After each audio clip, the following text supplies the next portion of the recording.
ప్రాణాలు విడవడమే నాకు ఆనందం. సరే, మీకది ఆనందం అయితే మీ కళ్ళ ముందే మీ పాదాల దగ్గరే చావడం నాకు ఆనందం. వదలండి, నన్ను వదలండి. అమాయకురాలు, నా కోసం నీ ప్రాణాలు బలి చేయి. నీ ఇష్టం వచ్చినట్టు చేస్తాను. నిజంగానా? నిజంగానా దొర? అవును, నీ మాటకి ఎదురు చెప్పలేదు. అయితే ఉండండి, ఇప్పుడే వెళ్ళి రాకుమాతతో చెప్పి పెళ్లికి అన్ని ఏర్పాట్లు చేయిస్తాను.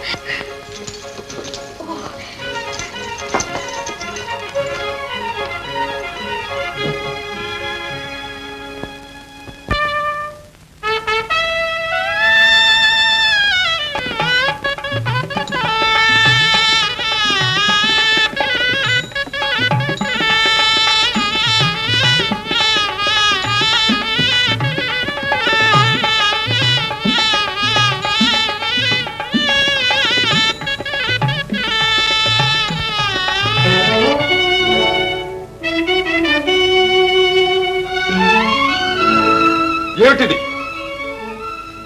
ఈ పెళ్లి గుర్తు నీ చేతి మీదకి ఎలాగొచ్చింది? ఎవరు నువ్వు?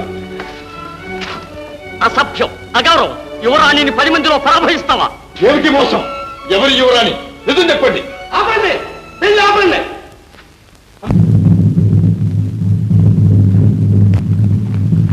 పెళ్ళాన్ని వదిలేసి వచ్చి మళ్ళీ పెళ్లి చేసుకుంటున్నావా? బాలే మనిషి అవుతారా? ఏ అలా చూస్తావే? ఈమె నీ భార్యనా? కాదంటే కత్తి కెరసానన్నమాట. మూర్ఖులు బలవంతంగా నా మెడకు చుట్టి నన్ను వేధిస్తున్నారు. యోగ్యులు ఇలా ఎన్ని పెళ్లిళ్ళు చేసుకుంటారు, ఎన్ని గొంతుకులు కోస్తారు? కోశాడు. మా తోకయ్యగాడు కూతురు నల్ల పిల్లను కూడా పెళ్లి చేసుకుని గుట్టుగా తప్పించుకొని మట్టుగా సక్కొచ్చాడు. ఆశ్చర్యం, ఇంకో పెళ్ళం కూడా ఉందా? ఉందా? అమ్మా సింగారి, ఆ నల్ల పిల్ల నీలా తీసుకురా.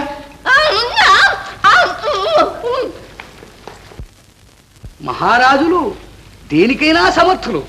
ఎంతమంది భార్యలైనా భరించగలరు. కాకపోతే ఇన్ని పెళ్లిళ్ళ, ఇంతమంది పెళ్ళాలా? ఏంటేంటి మా దొరని ఏం చేస్తున్నారు? దొర, చూశారా ఏలిక? అదే నల్లపిల్ల నీల. ఏమమ్మా, ఈ నిన్ను వివాహం చేసుకున్నాడా? ఏ నిన్ను వివాహం చేసుకున్నాడా అంటే? ఓ, నేను నల్లగా ఉన్నానన్నా? నవ్వుల పాలు చేయటానికైనా ఈ పెళ్లి కొప్పించావు. నువ్వు కూడా మోసం తలపెట్టావా? చేసిన మాసం చాలు, మాట్లాడక మా బుడుకుని వెళ్ళుకో. రక్షించండి మహారాజా, అమ్మో రక్షించండి మహారాజా, రక్షించండి. ఓహో, మంత్రి గారు వచ్చారా? నిజం చెప్పే, మా రాణిని ఎక్కడ దాచావు? ఈశ్వర, ఏమో నాకేం తెలుసు. తెలీదు? తెలీదంటే ఆ రాణిని ఇక్కడికే తీసుకొస్తాను, తెలుసా? నీలా, రత్నప్రభ బ్రతికే ఉందా? అవుందరా, అదిగో అటు చూడండి. ఏది? నీలా, నీలా! అరే మాయ ఉందే, మరే మరే గమ్మత్తుగా ఉందే. మహామంత్రి, ఇప్పుడే నా నిజం ఒప్పుకోండి. ఒప్పేసుకోండి ఈశ్వర. ఈశ్వర, అందరూ కలిసి నన్ను అవమానిస్తారా?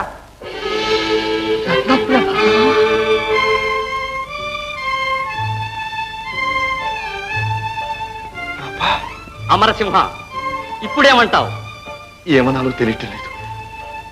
అంతా మాయగా ఉంది. ఈ మాయకంతటికి మూల కారణం అడుగు, నీ మంత్రి. ఈశ్వర, పెద్దలు అబద్ధం ఆడకండి. నన్ను బ్రతికించింది మీరే కదూ? ఈశ్వర, మంత్రి బ్రతికించటమా?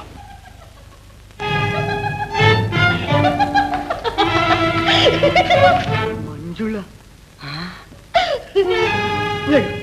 వెళ్ళి ఈ మందు ఆమె ముందు పెట్టు.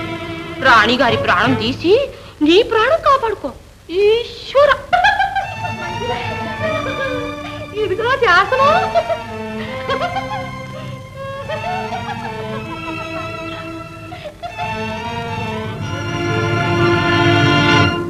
చదవండి మీ శాసనం. ఈ నిబంధనలు మనిషి మాత్రం సాధించేవేనా?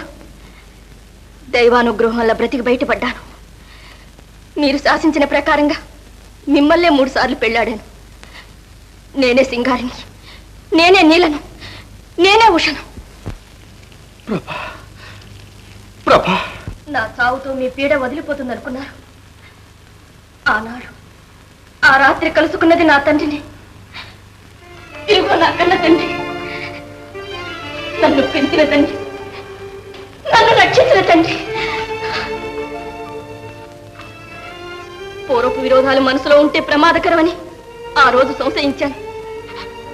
అంత మాత్రానికే నన్ను అనుమానించారు. నా జీవితంతో చెలగాటం ఆడారు. ఇదేనా మీ ప్రేమ? ఇంతేనా మీ అనురాగం? ఇందుకేనా నన్ను పెళ్ళాడారు?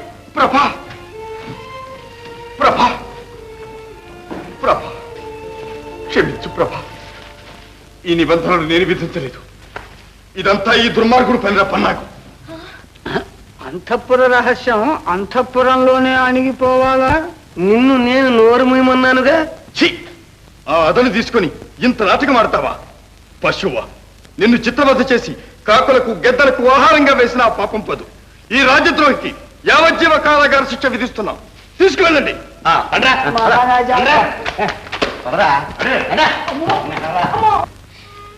ప్రభు, ప్రభా, అన్యాయంగా నీ జీవితాన్ని అనుమాన పిశాచానికి బలి చేశాను. కానీ సహనంతో విజయాన్ని సాధించి అనురాగము ఒలికే మనసాదగా కోర్కెలు తీరేయి మన హాయికి సాటే లేదోయి అనురాగము.